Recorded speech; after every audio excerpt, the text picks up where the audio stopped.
Welcome to Outlaw Theology with the Whiskey Preacher. I'm your host, Phil Shepard, better known as the Whiskey Preacher, and today I have an amazing, incredible, badass guest joining Outlaw Theology today. Her name is Amanda Matthews, and she is the founder of Love is a Seed, which hands down may be my favorite jewelry company in the entire world. Amanda is based down in Corpus Christi, Texas. Yes, there is a Corpus Christi, Texas. I've been there. It's hot. And yeah, it's hot. And however, Love is a Seed is based out there. So is the brewery, which it happens to be the church that I get to co-pastor at. Amanda and her husband Harley are co-pastors of the brewery down in Corpus. Thank you so much for coming and being a part of Outlaw Theology today. I appreciate it. I'm excited. I'm excited too. So let's jump into this. Love is a Seed. This is the reason why I have you on here. I want to talk about and help introduce the world to who you are, what Love is a Seed is, and how they can interact with Love is a Seed. Love is a Seed, what is it? Love is a Seed is a jewelry business that I started like 10 years ago. And the name started from a scripture about the mustard seed and having a little bit of faith, even if it's really, really small. And that grew from, a mustard seed to realizing that love, that God is love, that love can do anything, even if it's just a little bit. And so my gift to the world of making jewelry is that little gift of faith, that little gift of maybe a trinket of love where you can essentially give that to somebody or get something for yourself that makes you feel like, you know what, I can do anything. This is my token of confidence, so to speak. So I like it. So Love is a Seed was birthed out of this idea of the scripture of our faith can be as little or as great as a mustard seed, depending on how we want to look at that. And it absolutely can grow and be nurtured and cultivated into something greater. Because Love is a Seed is not just a simple jewelry company for you. There's a lot more to this that I think people should hear more about and want to know about. That you take time and you meditate on every piece that you make. Everything is handmade. Exactly. You do repurpose some pieces from either antique pieces before or whatnot, but all the designs are your originality, all coming from the brain here. And tell me, what does a process look like when you're creating a piece? Well, that's an excellent question because a lot of people don't. I know it's an excellent question. Well, because a lot of people don't get to see that behind the scenes. Yeah. I share a lot on Instagram and Facebook about the process, but they don't actually get to experience the process. And for me, it's a really sacred process. It begins with the piece. So? No, I want to stop you right there. Why is it a sacred process for you? What makes it that? Well, for me, spiritually, I'm a creative person in the sense of I like to be active. I like to be hands-on in my worship or in my prayer life. And so when I have a vision for a piece, for example, something new, usually there's some sort of message, there's some sort of purpose for me making it. I could make, fashion jewelry all day long, but it's not going to change anything. For me, it doesn't change anything. It doesn't spark anything in me in my life. And so why make anything that doesn't have a purpose for me? That's kind of where it started. So the process started. I'm a tangible person. I like to, like when I'm praying, I'll draw mandalas or I'll paint or Which is a mandala? What is that? A mandala is a prayer practice where you begin with a circle, and the idea is that you start in the center. Some people like to start with a dot in the center. And the idea is to allow it to be organic, the process to be organic. And as you're praying or reflecting on, maybe a prayer or something that's concerning you, just let your hand draw, and enjoy the experience. And usually after you're done with that process, there's something that is going to be striking, or maybe a symbol of your experience. So likewise, that's how my jewelry begins. I start with a vision. I start with a purpose in the center, and I try and work my way out. But it's really sacred because it is a worship experience. Down to I burn the incense and I put on a worship album that I love, and I kind of center myself to the ability to be free in my creative space. And so that's kind of where it starts. And hear what I'm about to say, and not just you, but the folks who will be watching this. The stuff that you make, so you make bracelets, you make prayer beads, you make earrings, you make just about anything under the sun, and a lot of them have religious overtones, but it's not limited solely to Christianity.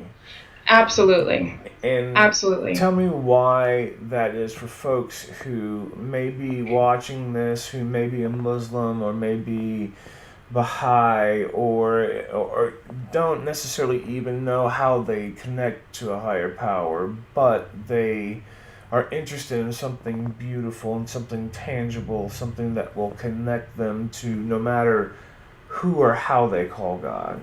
Can you tell us a little bit more about that? Why you're open not just to be limited? Because I will say this, because I think only having something catered to the Christian market is limiting. It is. And I, first and foremost, creatively speaking, I don't fit in a box. I really can't even work in the box very much. But more importantly, traditionally I'm a Christian. I grew up as a Christian. But in the past handful of years, my spiritual journey has broadened. My experiences have broadened, and I know that God works in huge ways, ginormous, fantastical ways that I can't even describe properly. But I've met some beautiful people in my life, and they happen to be of another religion, and it's beautiful. It's a wonderful thing. And I realized in the past couple of years that God is so much bigger than we ever expect, and that I really do believe that God is working in their lives, and I'm going to just step out here theologically and say that it wouldn't surprise me if it's all the same God. In fact, I really do believe that. But so to me, maybe you can go back to the name, love is a seed. Love, it just surpasses all religious boundaries. It surpasses any usual expectations. It can overcome fear and challenges in life. And so I think that just that alone was my challenge to say, you know what? I want to make, some prayer beads, but I'm not going to make the Anglican prayer beads. I'm going to do something else. Or I'm going to make a mala, because that's important for someone else. And I get it. I understand the purpose behind it.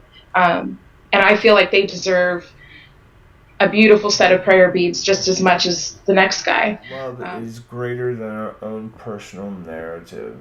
And exactly.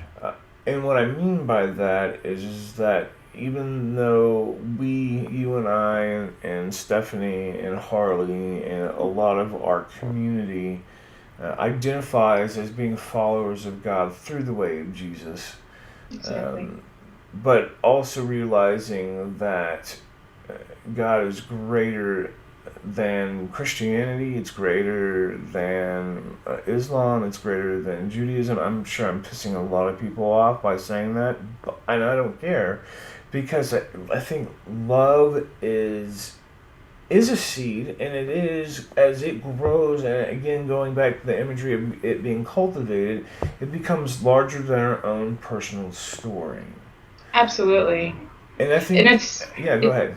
it's it's organic, and sometimes it's painful. Sometimes it's a Yeah. beautiful process, and sometimes it's scary. And I think that our lives reflect that.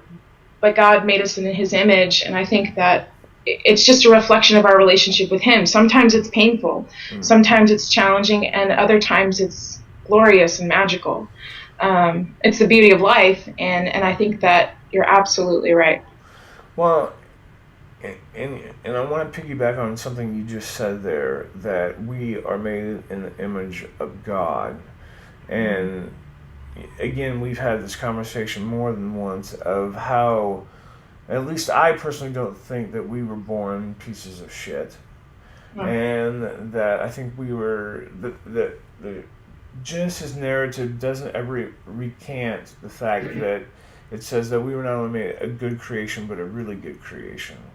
Yeah. And in the midst of that, I think sometimes we lose sight of what good is, and substitute it for the word perfect. And I think perfection stifles our creativity. And if we are made in the image of our Creator, then things like creating these beautiful pieces of jewelry that you create is co-creating with the Creator. Do you feel that way? I do. In the most, I guess, because I describe it as worship, the most intimate times, I really do feel that maybe God's just like hovering over my shoulder, and He's like, "Yeah, that's what I'm talking about." Or I just, there's this. Honestly, I feel like, when I'm making a piece and there's just this vision that's just pouring out. I literally am like, it's like it's infused with God's goodness, and that's why I make it, because they're a blessing to other people, and that might sound super, mystical or metaphysical, but I think that anybody could understand if you're just getting into something that you love, whether it's making something or working on a project, and you just are pouring yourself into it. There's that flow, that really easy flow that just happens naturally. And a lot of my friends, I like to surround myself with creative people. And one of my dearest friends, she's a painter, and she's just, you can sit and watch her, and that it's a worshipful experience going on, and it's a beautiful thing. And a lot of times I create alone, so a lot of people don't get to see that. There have been occasions when people are around me and they're like, "You've been working on this for a long time," and I'm like, "Really? What time is it?" I love the imagery that a lot of Eastern religions have, and specifically the Eastern Orthodox Christian Church has this view that we were born within ourselves is a piece of the divine, and that because we are made in the image of God, and if God is divinity, then there's divinity within us. As the Celts put it, thin space, where the divinity is illuminated in you, and the creation just pours out. Right. And I think that's evident in the jewelry that you make. We can go list on and on of where that divinity is illuminated, and we become co-creators with the Creator. And I think a lot of times we, within Christianity, want to limit that to only four walls of a church. Exactly. And whereas I think the pulpits that we preach from is either, a string with a needle and some beads, or a canvas, or a walk in nature, or a movie, or whatnot. I think we tend to limit God, no matter, again, what we call God by saying she only fits in this very designated area that we like to put God. And I think your creativity reminds us that God is bigger than those walls. Absolutely. I think that, which by the way, I really appreciate that. You know, I had a really odd experience not too long ago where someone approached me concerning my creativity and the desire to create things. And presumably this woman was a Christian, based on what she said after. And she said, God is the creator. We are not creators, and you are not meant to be a creator. And I looked at her so funny because I'm thinking, okay, I'm trying to understand what you just said, because God created us and made us in his image and made us so that we can, not only did he just make us, but, you start with Adam. Well, what was Adam's job? He was to tend to the gardens and tend to the animals. But that takes creativity. That takes planning. It takes ideas. It takes just organic processes, and God doesn't, he didn't make mindless drones to where we were supposed to be useless. And I'm not saying that God doesn't want us to depend on him. I think that he absolutely does. I think he shows that in scripture.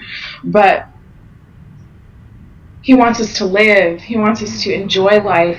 And if that piece of him is in us to make things and have gifts and talents and create, that's a wonderful thing, and it should be admonished. And that is sacred. That process is sacred, because when you come up with these ideas, they literally are coming from two places: the heart and the mind, and really actually the soul. And so that's sacred. That's not something that is to be diminished.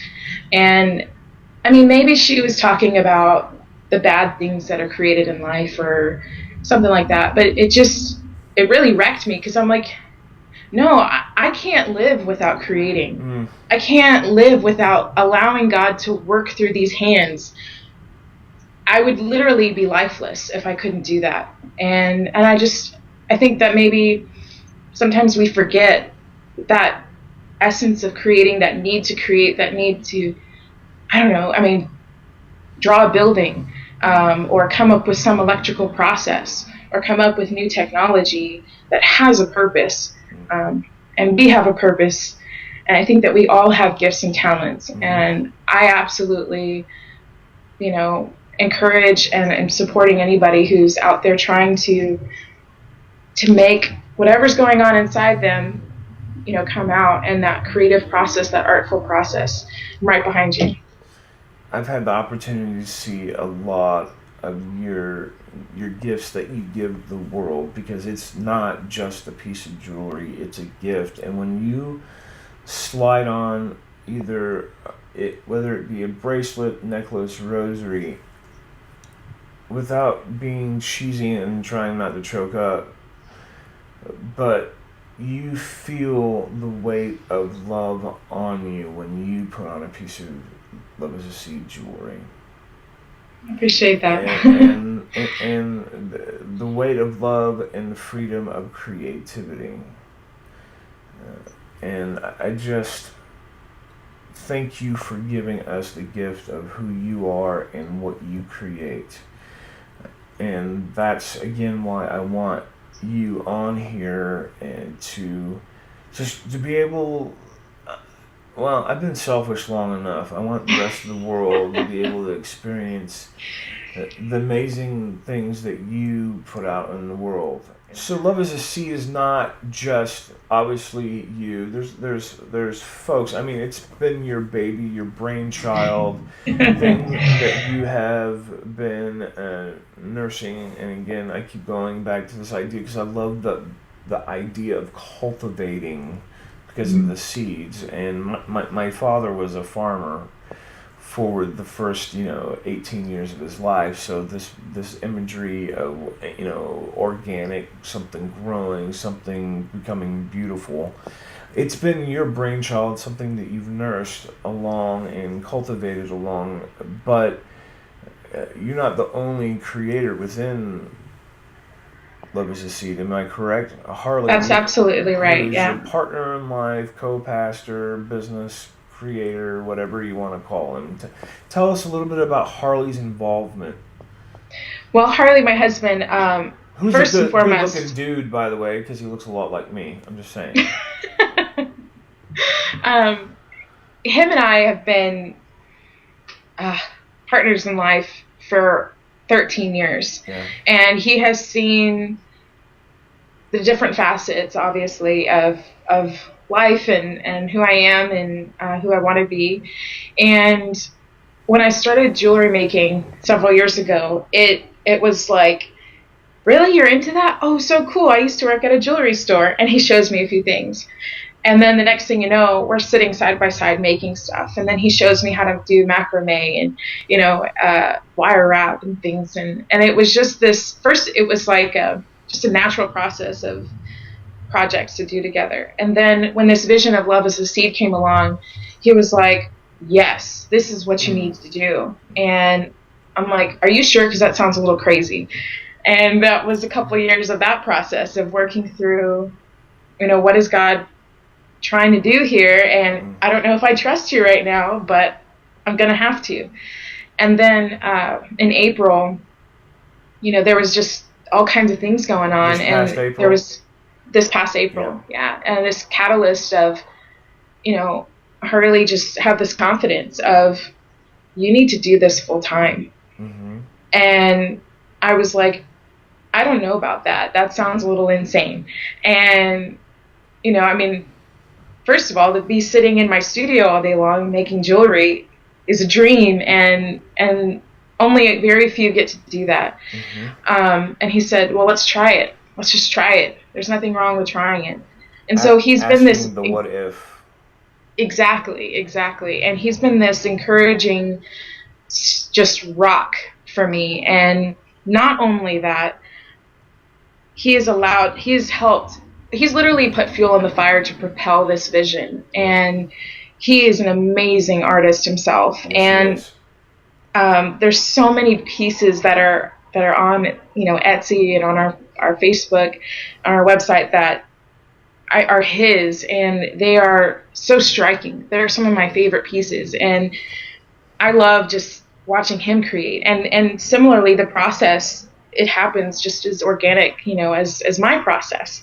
And when he gets in the studio, he's like, we work differently, and it's amazing because he has a vision, and it literally like explodes, and there's like 4 or 5 pieces out, and he's like, okay, what do you think? And I'm like, whoa, yeah, okay, let's do this, And so we work so well together. Mm-hmm.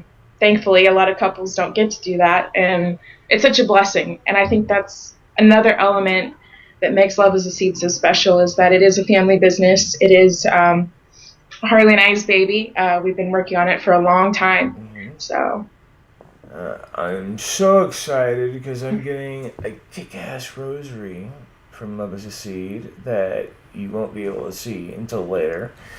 But I'm really excited because I've spent most of my time buying stuff for Stephanie, just because she rocks it really well. And she's to be spoiled, let's face it. Yes, and she is to be spoiled, and I love spoiling her. And I love spoiling her with Love as a Seed jewelry.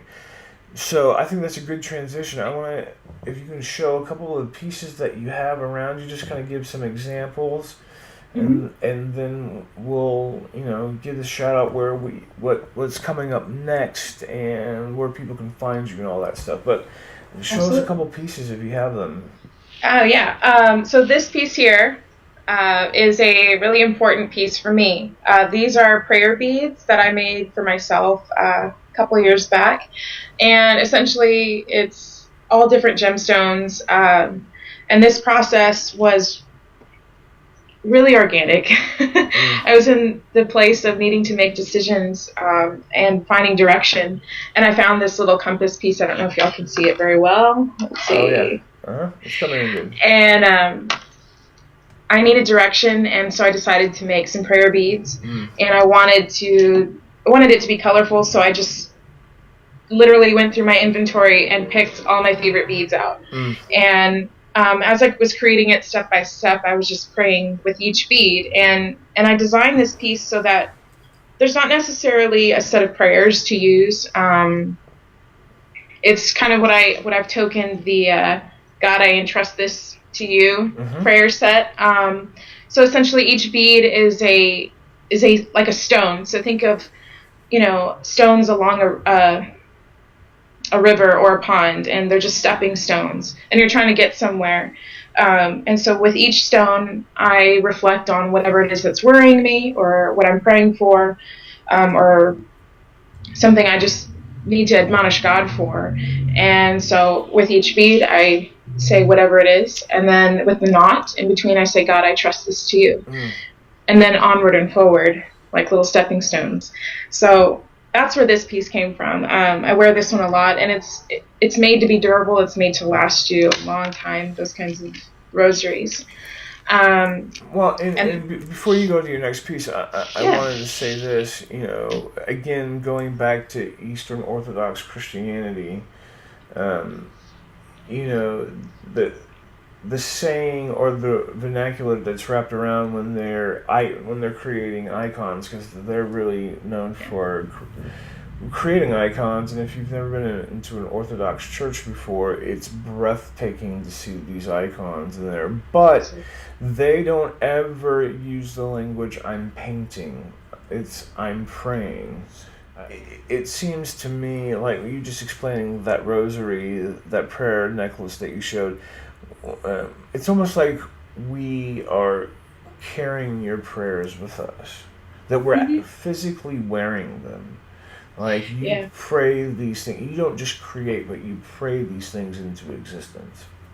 Essentially, and some people might be kind of freaked out by that. Like, well, what are you praying for, and what am I carrying around?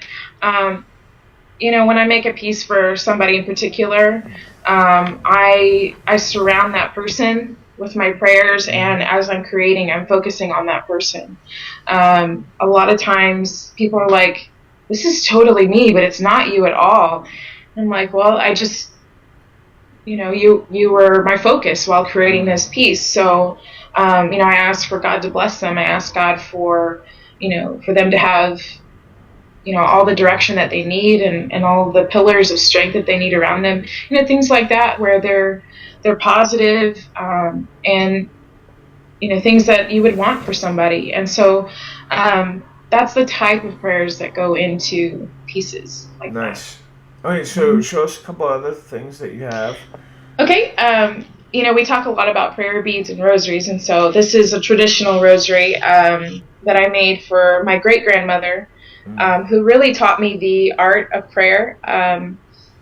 She's a very, very special person in my life, and she passed away a couple of years ago, but before she got sick and things like that, she had a couple good years, and one Christmas, it was like instinctual. I knew I needed to make her a rosary.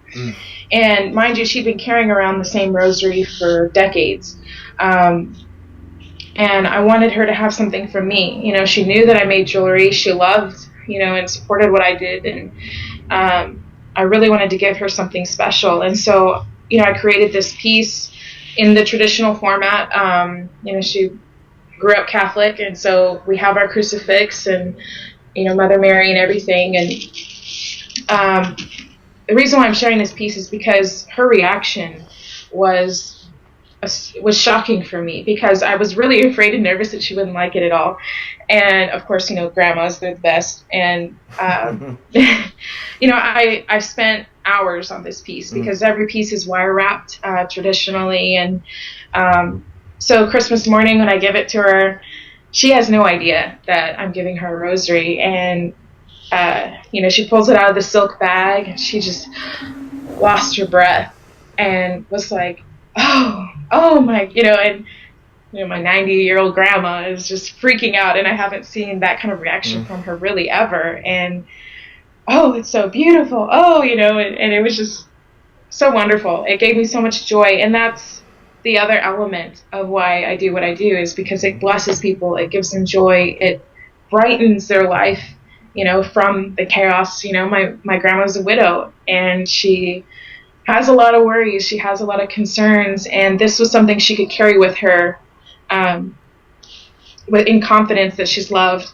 and looked after and cared for. And of course, she had it blessed by her priest, Nice. And she carried it with her every day since. So I can testify to the fact of, you know, I know if Steph is having a bad day, or she's something just feels off, and she always ends up gravitating to the stuff that you've made her in those moments because it helps carry her through the day.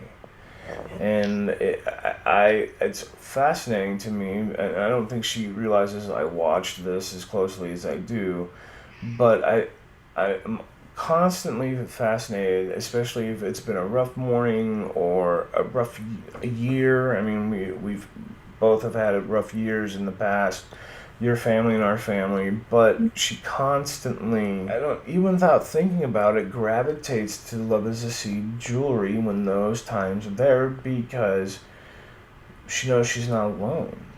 exactly. And love is the seed of that creation, and it's just beautiful to me to see that and to know that the hands who made them as well. Absolutely. So I Great. think, yeah.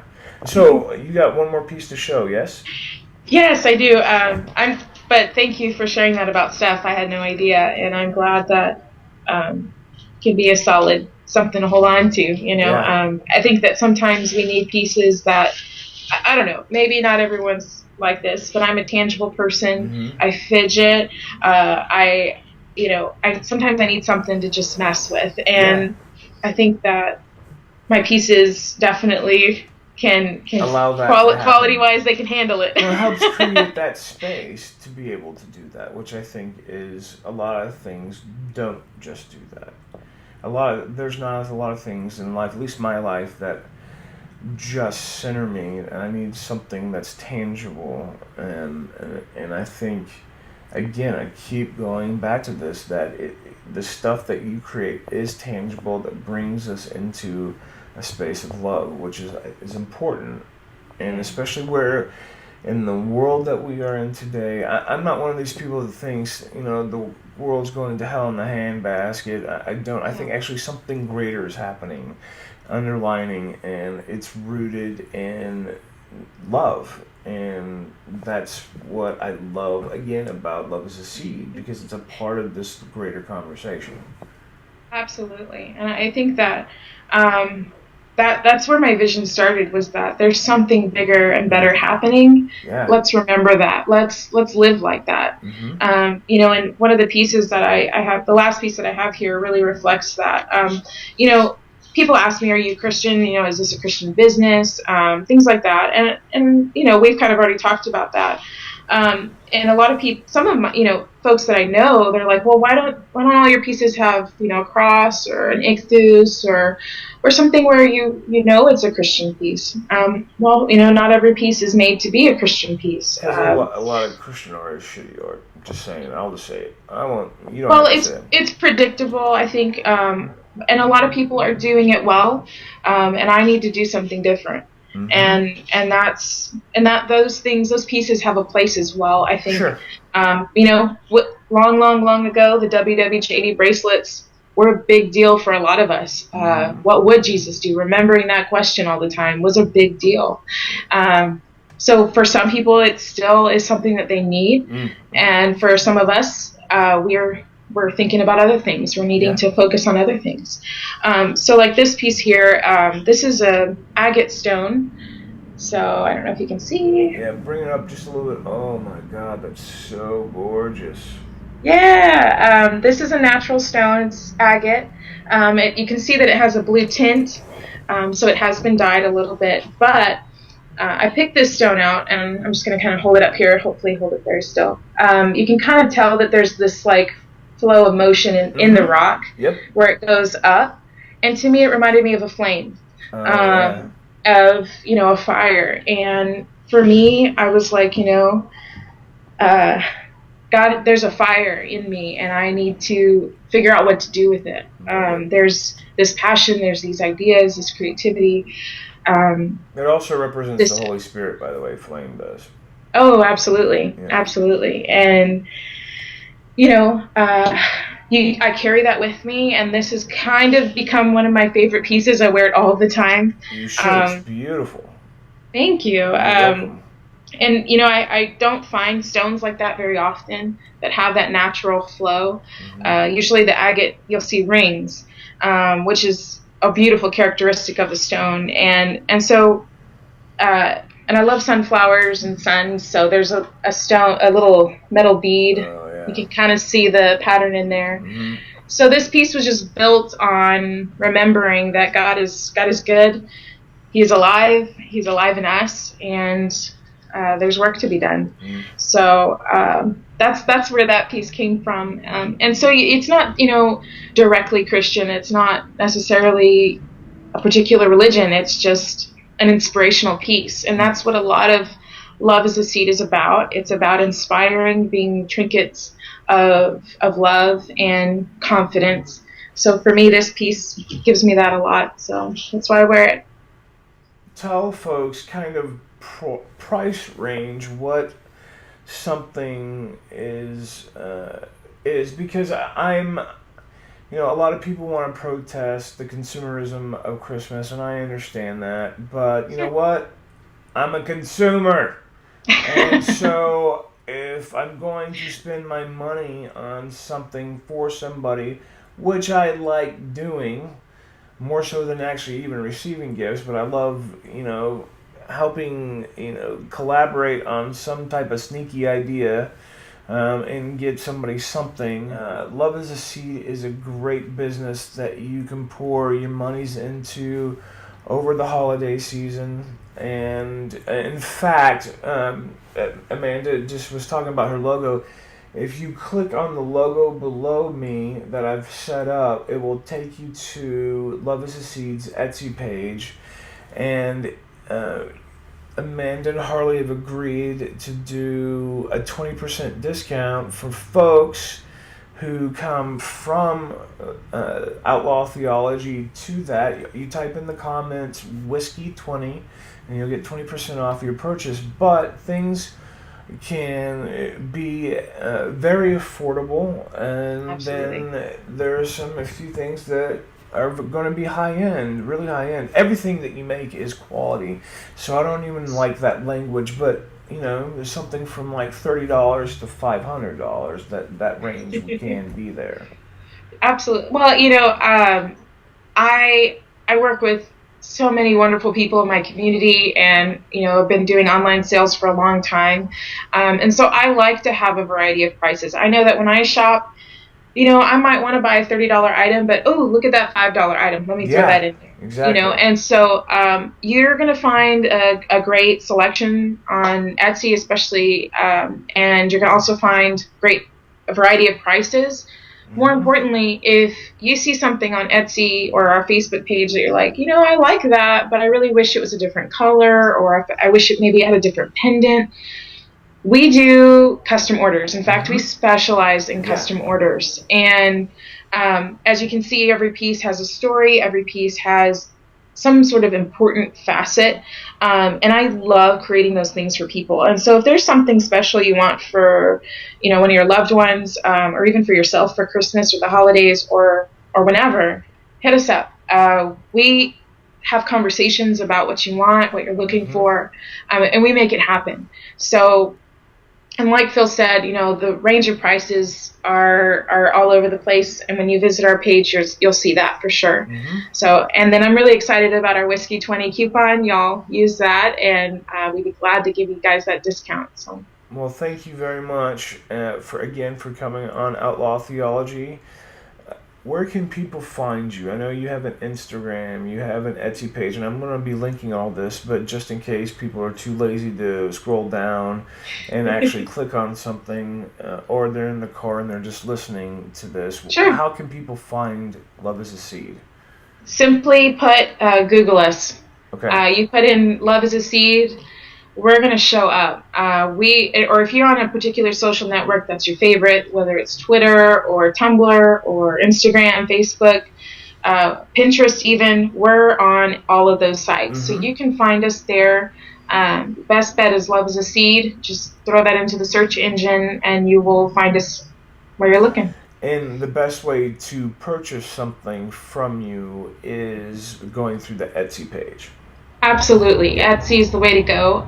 If you happen to be on one of your social networks and you want to do a custom order, that's great. Hit us up, send us a message, but we will be doing business through Etsy. So people can actually contact you, send you a message, say, hey, that again, the Whiskey 20 coupon, I want to keep throwing that out there. It's 20% off your purchase.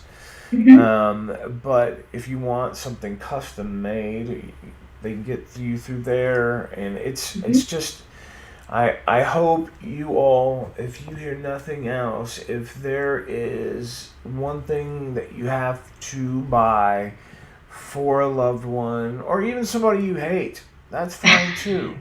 Buy it from Love is a Seed and give it out. So absolutely, yeah. And Etsy makes it really easy for folks that if you haven't been on there before, easy to set up a profile, easy to hit me up and send me a message. We've got a custom order tab on our page, so just look for that. But we'd be glad to take care of you guys. So if you see anything you like or want us to make you something special, let us know. Thanks again, Amanda. And we love you up here in Fort Worth, and I hopefully after today's interview the world will start knowing how amazing you are and the amazing things that you create. And thank you for sharing your art with the world. Thank you for creating tangible things that we can connect to the Creator with.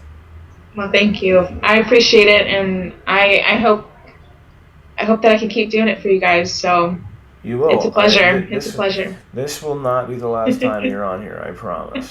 Thank you again. Sounds good. Thank you. Bye.